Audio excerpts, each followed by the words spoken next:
नमस्कार, स्वागत है आपका। आप देख रहे हैं प्राइम टाइम एक्सक्लूसिव। मैं हूं आपके साथ आशा झा। तो जा पर कृपा राम की होई, ता पर कृपा करहि सब कोई। यानी जिस पर राम की कृपा होती है उस पर सबकी कृपा स्वतः चली आती है। और राजनीतिक पार्टियां आजकल इसी राम नाम के सहारे वोटरों की कृपा पाना चाहती हैं।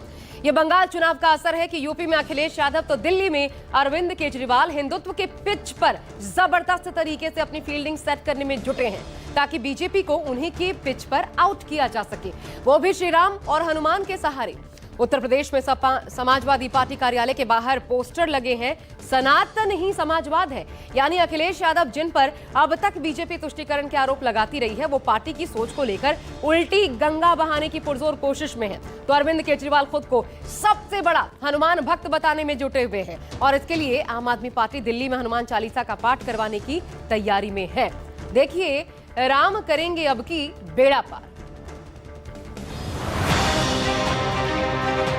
कावड़ यात्रा को समाजवादी पार्टी की सरकार ने रोक लगा दी थी।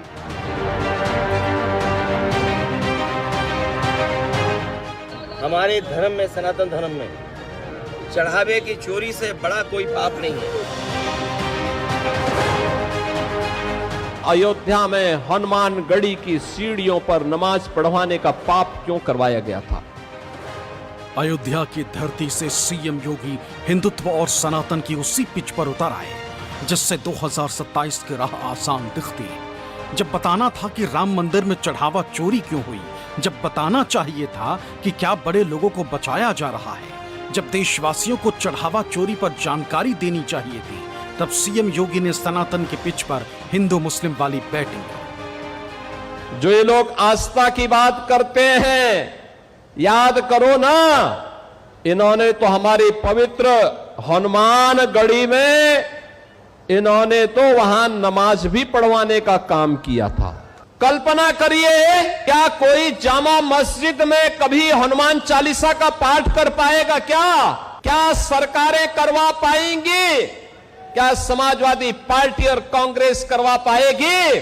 अगर नहीं करा पाएगी तो ये पाप क्यों करवाया गया था? अयोध्या में हनुमानगढ़ी की सीढ़ियों पर नमाज पढ़वाने का पाप क्यों करवाया गया था? सीएम योगी के इस दावे का कोई प्रमाण नहीं मिलता कि कभी हनुमानगढ़ी की सीढ़ियों पर नमाज पढ़ने या पढ़ाने की कोशिशें की गई, लेकिन अयोध्या में उछाला गया ये ऐसा मुद्दा है जो 27 के सियासी रण के लिए हिंदुओं के सेंटिमेंट्स को सीधा हिट करता है और हिंदुओं के इसी सेंटिमेंट को अखिलेश भी अपने पक्ष में करना चाहते। इन्होंने जो चंदा को लेकर के काम किया है, चढ़ावे को लेकर के काम किया, हमारे धर्म में, सनातन धर्म में चढ़ावे की चोरी से बड़ा कोई पाप नहीं है। इन्होंने महापाप किया है। हमारा हिंदू धर्म बहुत, या सनातनी लोग बहुत भावनात्मक है, इमोशनल है। अब सवाल यह है कि सनातन को लेकर सीएम योगी और अखिलेश आमने सामने क्यों आए? तो जवाब सीधे सीधे 2027 के सियासी रण का है, जिसके लिए अखिलेश यादव भी हिंदुत्व के पिच को सलीके से खेलने में लगे। एक दिन पहले ही अखिलेश यादव ने शंकराचार्य अविमुक्तेश्वरानंद से मुलाकात की। अयोध्या चढ़ावा चोरी के बाद उत्तर प्रदेश की सियासत में सनातन एक बार फिर सियासत के केंद्र में आ गया है। कल सपा सुप्रीमो अखिलेश यादव की शंकराचार्य स्वामी अविमुक्तेश्वरानंद से मुलाकात हुई और आज समाजवादी पार्टी कार्यालय के बाहर एक नया पोस्टर लगा दिया गया। इस तस्वीर में देखेंगे, इस पोस्टर में आप देखिए, आपको कल की अखिलेश यादव की तस्वीर नजर आ रही है जिसमें वो शंकराचार्य के चरण छूते हुए नजर आ रहे हैं और साथ ही इस पोस्टर में आपको नजर आएगा कि सनातन ही समाजवाद है। अधर्मियों और चढ़ावा चोरों का करेंगे विनाश, ढोंगियों और गौ हत्यारों का करेंगे सर्वनाश। कर्मयोगी अखिलेश जी 27 में आएंगे, गौ माता और प्रदेश को बचाएंगे। इस पोस्टर के जरिए एक बड़ा संदेश देने की कोशिश की जा रही है समाजवादी पार्टी की तरफ से कि दरअसल सनातन का कोई असल हिमायती, कोई असल पैरोकार है तो वो समाजवादी पार्टी है और सनातन ही समाजवाद है। समाजवादी पार्टी अब ये संदेश दे रही है कि सनातन की विचारधारा किसी एक की नहीं है जितना बीजेपी दावा करती है। दरअसल शंकराचार्य स्वामी अविमुक्तेश्वरानंद से मुलाकात के दौरान भी धर्म, समाज और राजनीति पर लंबी चर्चा हुई थी।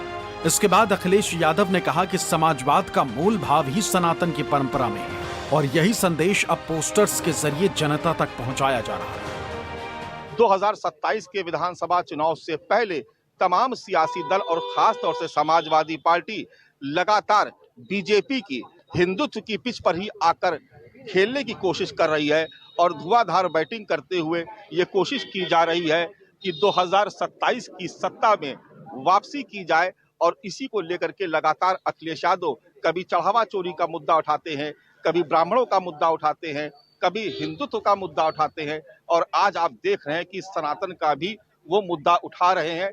उनकी लगातार स्वामी अभिमुक्तेश्वरानंद जो शंकराचार्य हैं उनसे मुलाकात हो रही है और बार बार वो ये वादा कर रहे हैं कि जब उनकी सरकार आएगी, समाजवादी पार्टी की सरकार आएगी, तो शंकराचार्य को उचित सम्मान दिया जाएगा, सनातन के लिए काम किया जाएगा। असल में 2027 विधानसभा चुनाव को देखते हुए बीजेपी और समाजवादी पार्टी दोनों अपनी अपनी रणनीति पर काम कर रही है। बीजेपी लगातार सनातन और हिंदुत्व के मुद्दे पर हिंदू मतदाताओं को एकजुट करने में जुटी है। वहीं समाजवादी पार्टी भी अब खुलकर सनातन की भाषा बोल रही है ताकि बीजेपी के उस नैरेटिव को चुनौती दी जा सके जिसमें वो खुद को हिंदू हितों का सबसे बड़ा प्रतिनिधि बताती रही। कावड़ यात्रा को समाजवादी पार्टी की सरकार ने रोक लगा दी थी। ये कहते थे कावड़ यात्रा नहीं होनी चाहिए।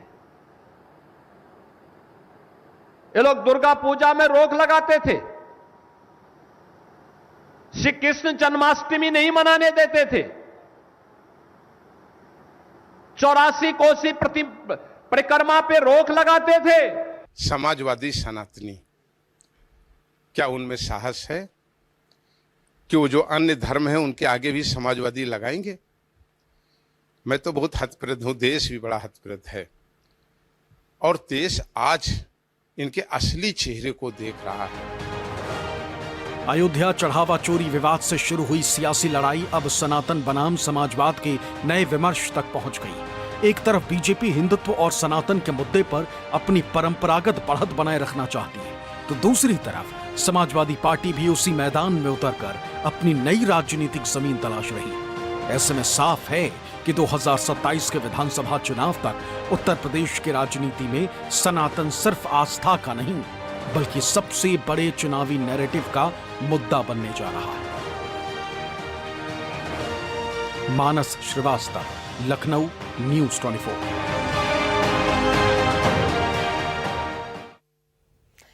राजनीति में अनर्गल आरोप कोई नई बात नहीं, सियासी नफा नुकसान में सब जायज होता है। लेकिन मुख्यमंत्री योगी आदित्यनाथ के जिस बयान ने सनसनी मचा दी है कि हनुमानगढ़ी में समाजवादी पार्टी सरकार में नमाज हुई, इसका सच क्या है, आज इसकी पड़ताल भी हम आपको दिखाते हैं। देखिए मामला कब का है। दरअसल यह मामला है साल 2003 का। तब मुलायम सिंह यादव की सरकार थी और उनकी सरकार में हनुमानगढ़ी में इफ्तार का आयोजन किया गया। हालांकि हनुमानगढ़ी के तत्कालीन महंत ज्ञान दास ने इसका आयोजन किया था, जिसमें वाकई इफ्तार के बाद नमाज पढ़ने का प्रयास किया गया, लेकिन अधिकारियों और संतों के विरोध के बाद इसे रोक भी दिया गया।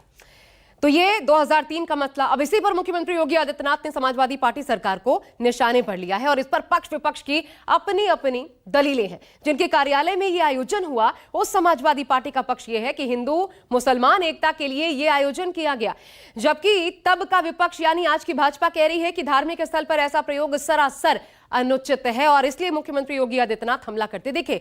लेकिन यह हृदय परिवर्तन कहिए या नैरेटिव की लड़ाई सिर्फ उत्तर प्रदेश में देखने को नहीं मिल रही है, बल्कि ये पंजाब में भी चल रही है, पंजाब को लेकर चल रही है। समाजवादी पार्टी के बाद पंजाब के लिए आम आदमी पार्टी भी सनातन और हिंदुत्व के पिच पर उतर आई है। राम मंदिर चढ़ावा चोरी के बहाने आम आदमी पार्टी संयोजक अरविंद केजरीवाल ने दिल्ली में सुंदरकांड पाठ का ऐलान किया है और इसके बाद चढ़ावा चोरी के संबंध में एक चिट्ठी प्रधानमंत्री मोदी के नाम लिखने की बात कही है। सनातन को कैसे सियासी मैदान बनाकर चुनावी पारी खेलने की तैयारी है, वो भी दिखाते हैं आपको।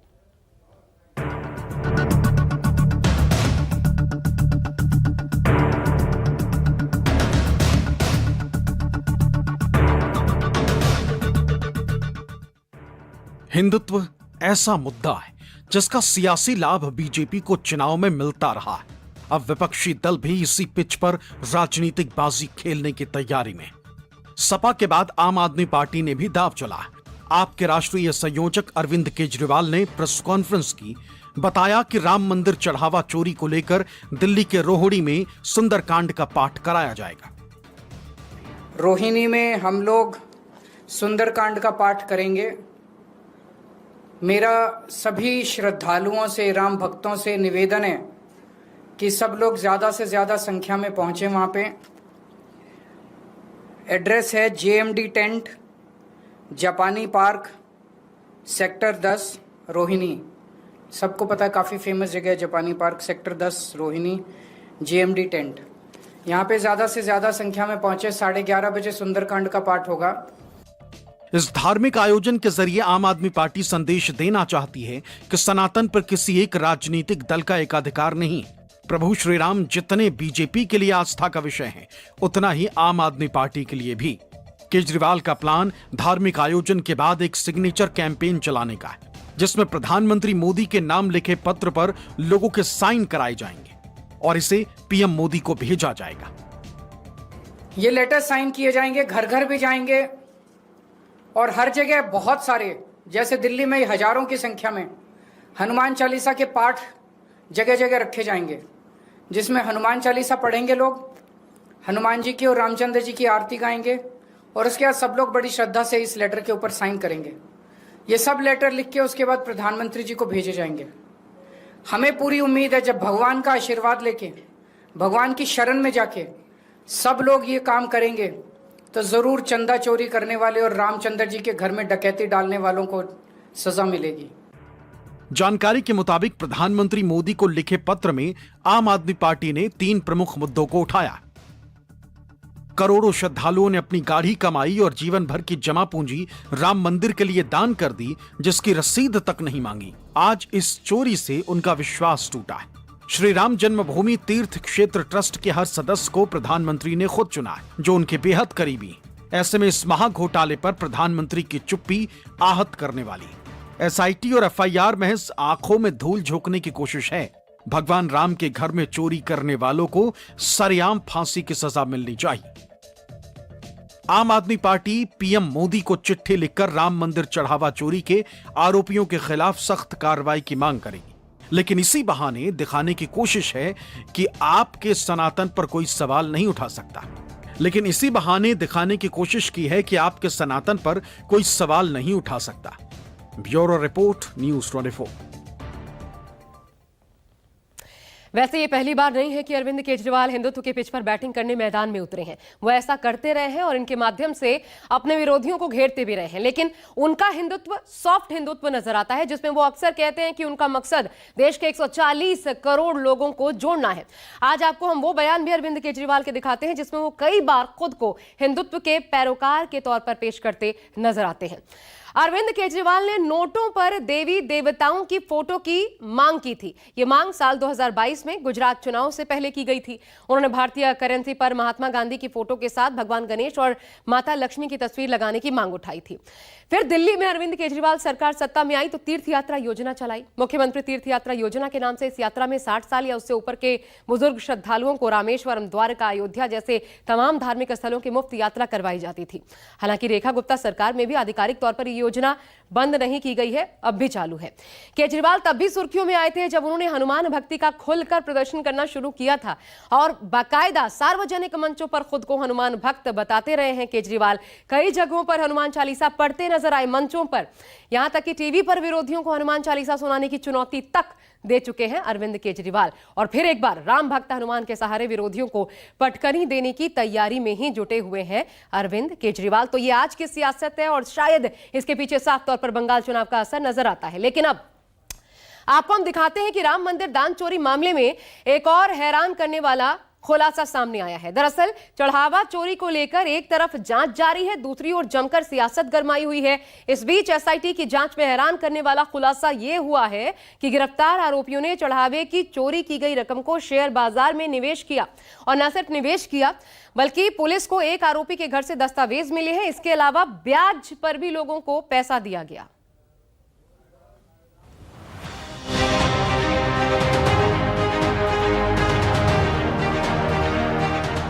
चढ़ावा चोरी में नया खुलासा, शेयर बाजार में लगाया पैसा।